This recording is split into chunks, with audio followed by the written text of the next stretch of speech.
Porque como o pastor disse, se você olhar para as redes sociais, pelo YouTube, olhar ao nosso redor, todos nós vamos contemplar os sinais da volta de Cristo, a perseguição da igreja.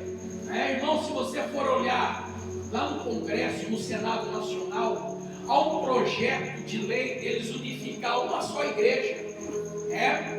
E essa igreja, a igreja mãe que eles têm como a igreja do catolicismo romano, ela será a única igreja unificada sobre a face dessa terra. Então todas as denominações serão obrigadas a arrancar a sua placa, arrancar a sua denominação e colocar ali a denominação da igreja mãe. Isso é um projeto de lei que ainda está em exerção. Esse projeto já tem aí há mais de 15 anos, mas por que ele ainda não foi aprovado? Porque lá dentro do Senado, lá dentro do Congresso Nacional, nós temos pessoas evangélicas que votam contra essa vedação.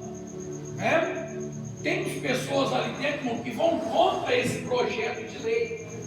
Muitas das vezes eles fazem ali na calada da noite, para poder aprovar algo. Só que como esse projeto ainda é um projeto social, é um projeto unificado, onde envolve não somente uma ou duas, mas várias denominações, de igrejas, que são ali representadas por Cristo, eles ainda conseguem revogar isso, fazendo uma pauta para que venham ser ali aprovada por intermédio de voto. Como lá nós temos bastante evangélicos lá dentro, então às vezes fica naquele empate. Então esse projeto, graças a Deus, ele não consegue ser aprovado. Só que vai chegar um tempo que eles vão proibir até mesmo os cristãos de trabalhar, ou de exercer qualquer tipo de função ou cargo público, justamente por causa disso. Vocês estão me entendendo? Então a coisa cada dia mais vai se estreitando. Vai se estreitando, irmão. Hoje nós estamos aqui falando do amor de Cristo, pregando, louvando. Só que vai chegar um tempo, vai chegar uma época que isso aqui vai ser proibido. Nós vamos ser perseguidos.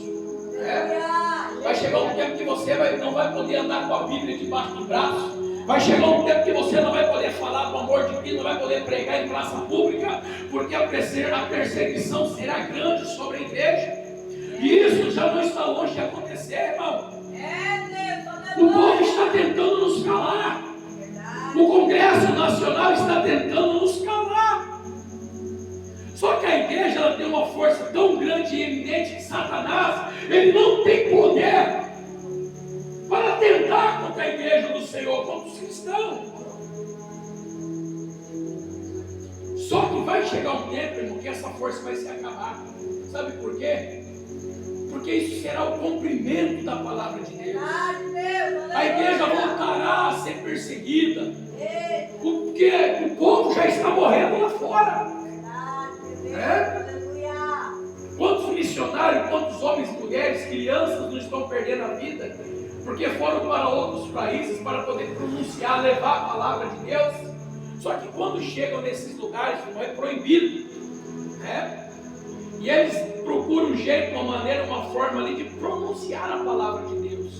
Só que quando os extremistas, os islamitas, que são os que mais perseguem o povo de Deus, eles descobrem esse tipo de hábito, esse tipo de prática, eles vão para cima. Eles vão tentar acabar, vai devastar. E a única maneira que eles têm, porque eles veem eu e você, irmão, como que eu posso dizer assim? Eu estava lembrando aqui, como que é aquele negócio que vai se multiplicando? Como é que fala aqui lá? Vamos jogar de outra forma. Ele vê eu e você como uma pandemia. Ele sabe se deixar eu e você quieto, aquilo ali vai crescer. Então o intuito deles é parar com aquele problema, porque ele vê nós como protestantes. Ele não vê eu e você como homens e mulheres de Deus, não. Vocês estão me entendendo? Para eles a nossa religião é pesada, é salgada, porque não aceita qualquer tipo de ilícitos que são aprovados por eles e reprovados por nós.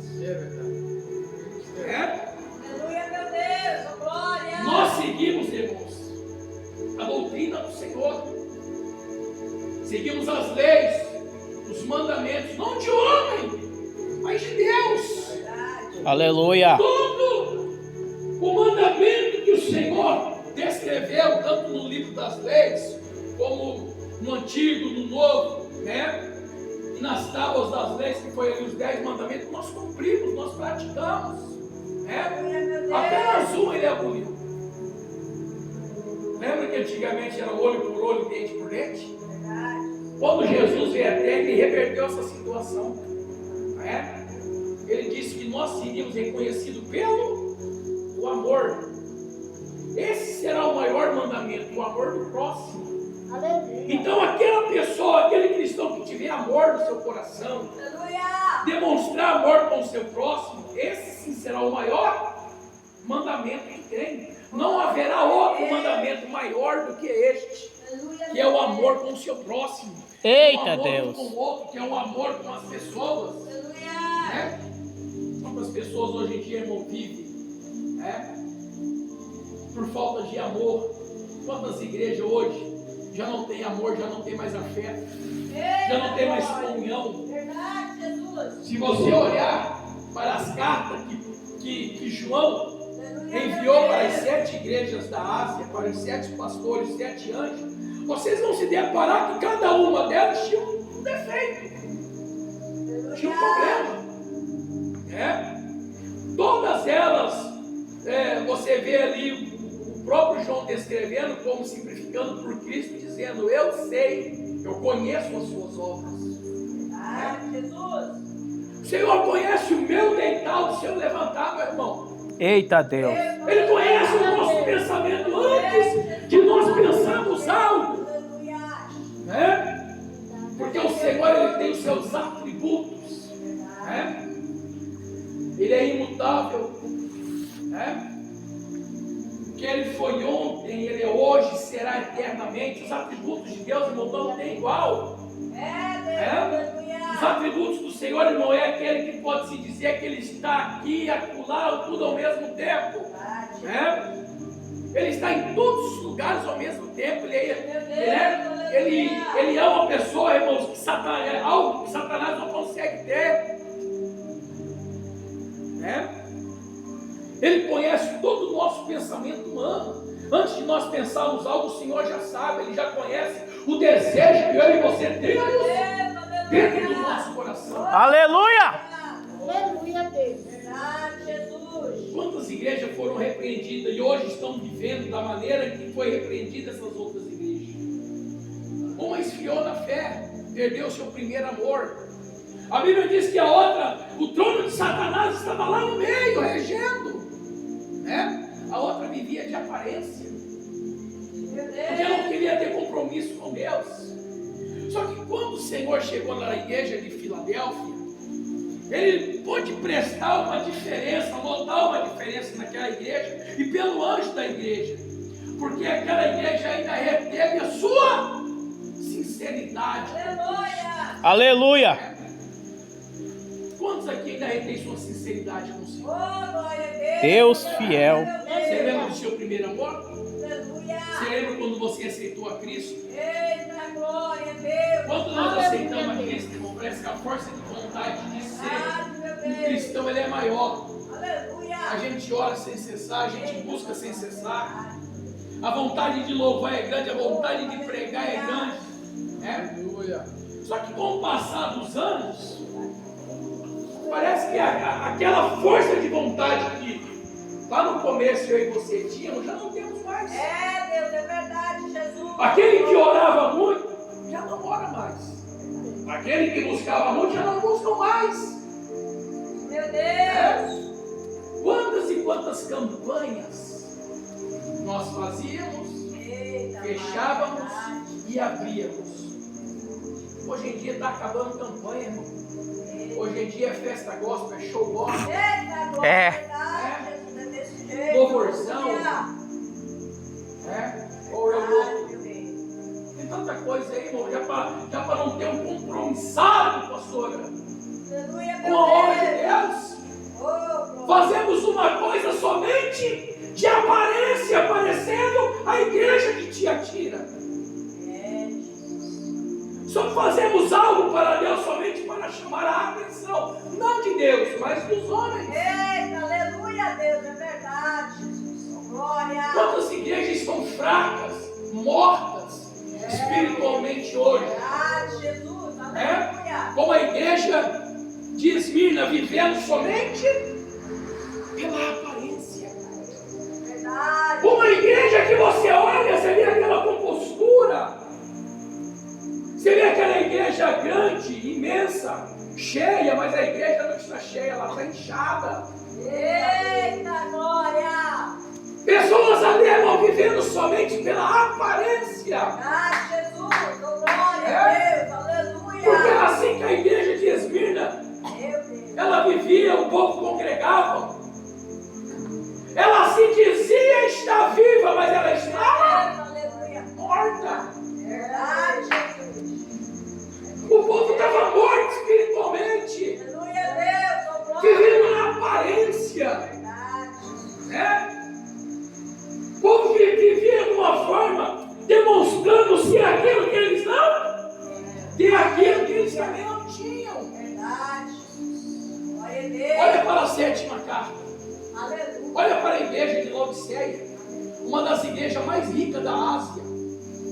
A igreja, irmão, pelo mapa geográfico, a igreja era construída perto do porto. Aleluia. Uma igreja rica. Eles eram preocupados, os cidadãos daquela cidade eram preocupados muito, sabe com o quê? Com a aparência, com os bens materiais. Eita, Pai. Eu queria ver o pastor que não queria dirigir, né? A igreja de Laodiceia, uma igreja que por dentro era tudo banhada a ouro, porque era uma cidade turística, marítima, era uma cidade onde recebia ali muitos visitantes, era uma cidade, era uma estância turística, então era uma cidade que entrava muito dinheiro, e quando uma cidade recebe muito dinheiro do interior ao redor, tudo é jogado para dentro daquela cidade, então ela era uma cidade muito rica, Aleluia. né? E o povo investia na igreja de Laodiceia. Se você for ver um estudo, você vai ver, irmão, que a igreja de Laodiceia era uma igreja, era uma igreja que tinha melhor aparência, era uma igreja mais bonita, era uma igreja mais forte, né? Era uma igreja que tinha de tudo dentro dela. Aleluia. Mas aquele que tinha que estar lá dentro, você sabe onde ele estava? Lá do lado de fora, Eita, aleluia a Deus. É verdade. batendo na porta querendo entrar. Oh, eita. Meu Deus! Ele falou: olha, pobre de vocês, cegos, miseráveis e nus. Aleluia, meu Deus. Será que terei que passar um colírio nos vossos olhos Jesus. para que venham enxergar? Meu Deus, aleluia. Porque o povo lá estava cego espiritualmente, irmão. Verdade. As coisas espirituais eles não enxergavam mais, não. Deus. Enxergavam o materialismo, Jesus. Aleluia. a compostura, A glória. um bom tempo, uma boa roupa, Aleluia, Jesus. Glória a Deus. né? É meu nome. O materialismo estava em primeiro lugar lá dentro, mas o espiritual, irmão, não estava.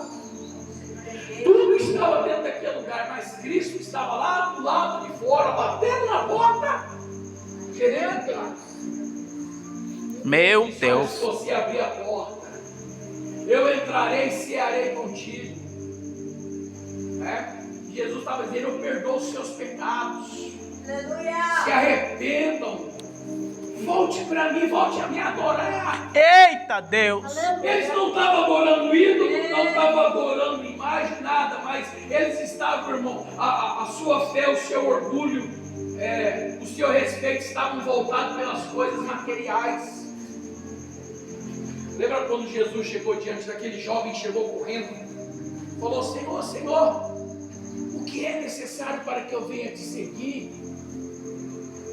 Jesus olhou para ele e falou assim: olha, pega tudo que você tem e reparte com os pobres, siga-me.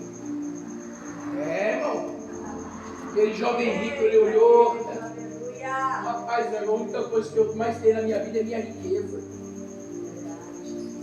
Não tem como eu seguir o Senhor pobre, não. Aí Jesus falou assim, é bem mais fácil um camelo passar pelo fundo de uma agulha do que um rico entrar no reino do Senhor. Aí eu já vi muitas pessoas simplificando que é aquela agulha de costura, mas não é não. A agulha é uma porteira por onde os camelos tinham que passar, né? Então eles armavam ali aquela porteira para o camelo não passar. Quem que já viu mataburro? Eu já vi mataburro, né? Mataburro, irmão, se você não abrir uma lateral do cavalo passar, uma boiada passar, ele não passa pelo mataburro. Então o buraco da agulha era mais ou menos isso daí. O camelo também não passava por ele. E hoje nós estamos vivendo tempos difíceis. Era muito fácil a gente chegar aqui e poder pregar um culto avivado, fazer todo mundo pular, gritar no poder, na graça, na unção do Espírito, mas não, irmão. A igreja de Cristo está sofrendo nesses últimos dias. Meu Deus. Se nós pularmos, se nós gritarmos aqui, nós vamos estar como a igreja de Esmirna, na aparência. Aleluia! Porque o fato real, a vida real, está acontecendo aí fora, irmão. Os cristãos estão sendo mortos. Aleluia! Pastores, missionários estão morrendo aí fora. Estão perdendo a sua vida. Isso é fato real. Isso é realidade. Aqui, irmão, se você for ali e acolá, você vai ver um grupo de cristãos ali pregando, falando do amor de Cristo. Lá não! Lá não, tem um amigo meu que está na Ásia. Esse dia ele acompanha as lives, a Planista já tem um mês que eu não faço live, né? Ou mais um pouquinho. Ele acompanha a live. E ele falou, olha pastor, aqui, até para a gente falar da graça, a gente aqui é proibido.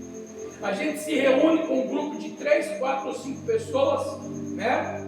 Falamos do amor de Cristo ali rapidinho, fazemos uma oração e já cada um segue seu caminho. Estão entendendo? Hoje nós estamos aqui numa reunião dessa abençoada. Eles lá não.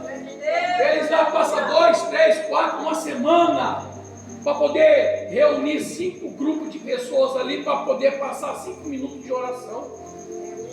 Aleluia! Porque eles se fortalecem quando eles estão em grupo orando. Se eles orarem sozinhos, parece que eles não têm força, eles não recarregam a bateria. Parece que a única maneira de eles se recarregarem é quando eles se reúnem para poder orar e buscar a criar. Parece que Deus desce no meio deles. Não estou dizendo que Deus não desce se eles estiverem orando sozinhos. Eu estou dizendo que é a maneira que eles acham melhor de se recarregarem suas forças.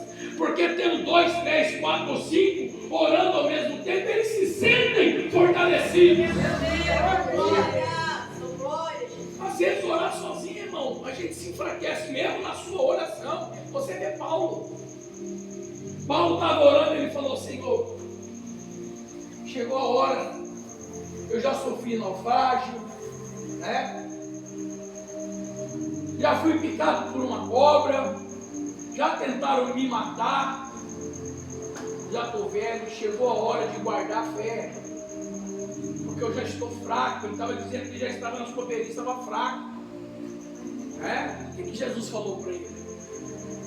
É na sua fraqueza que você está forte. Então a minha graça e o meu poder se aperfeiçoa Na sua fraqueza. na sua fraqueza. Então quando você está fraco, aí você estará forte. Mas é uma força espiritual, irmão. Estão entendendo? Paulo estava orando, mas como ele estava orando sozinho, para ele estava fraco. Ele entendeu? Ele desanimou, ele falou, poxa, só eu orando. Então muitas vezes eu imagino que dessa forma é a maneira que essas pessoas enfrentam lá. Né? Porque assim, ele não pode dobrar o joelho em qualquer lugar que eles estiverem, não.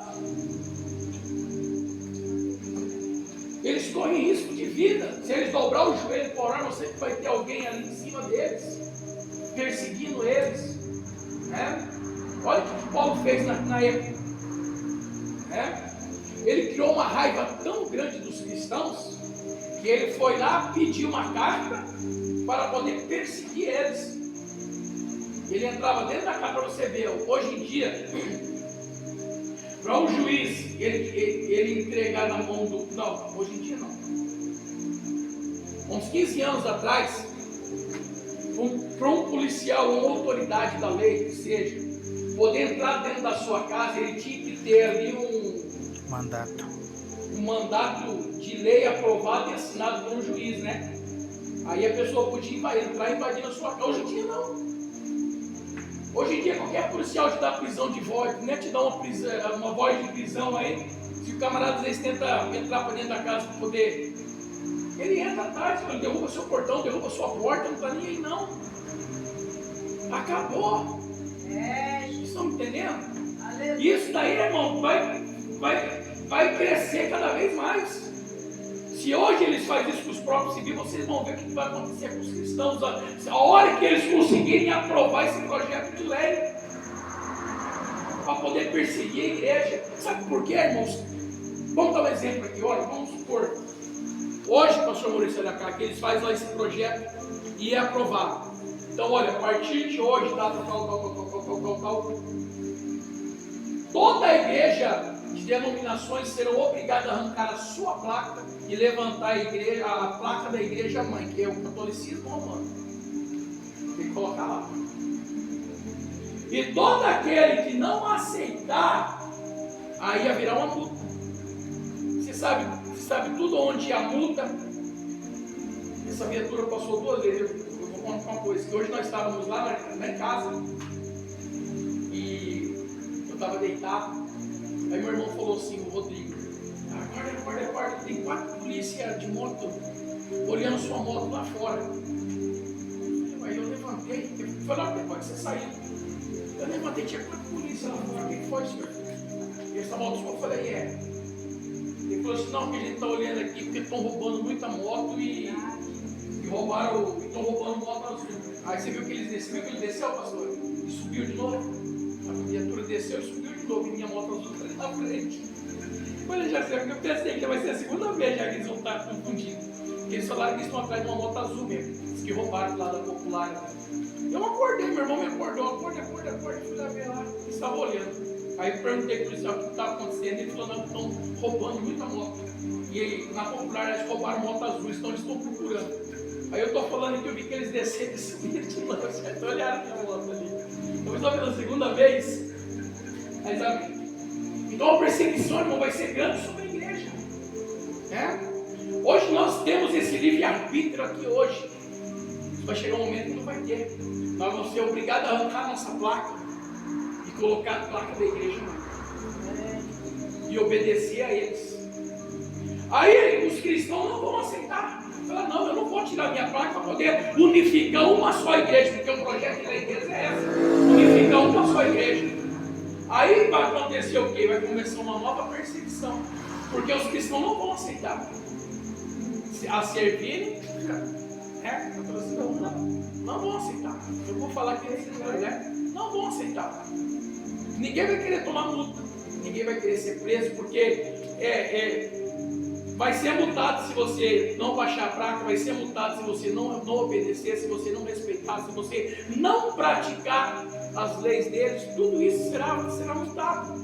E se você não agir de acordo com isso, você será preso. É o projeto de lei. Isso é uma nova perseguição contra a igreja de Cristo, irmão. Isso está no Senado para ser aprovado. Só não foi porque ainda nós temos pessoas evangélicas lá dentro do Congresso Nacional. Porque vai chegar uma hora que não vai ter mais. E eles vão conseguir aprovar, infelizmente, pastor, esse projeto. Aí você vai ver o que vai acontecer com a igreja de Cristo. Porque isso é bíblico.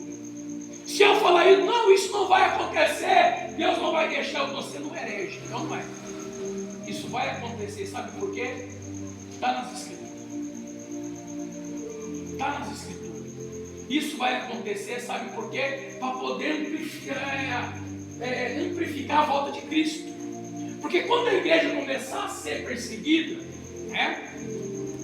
Jesus vai estar voltando. Aí sim vai dar-se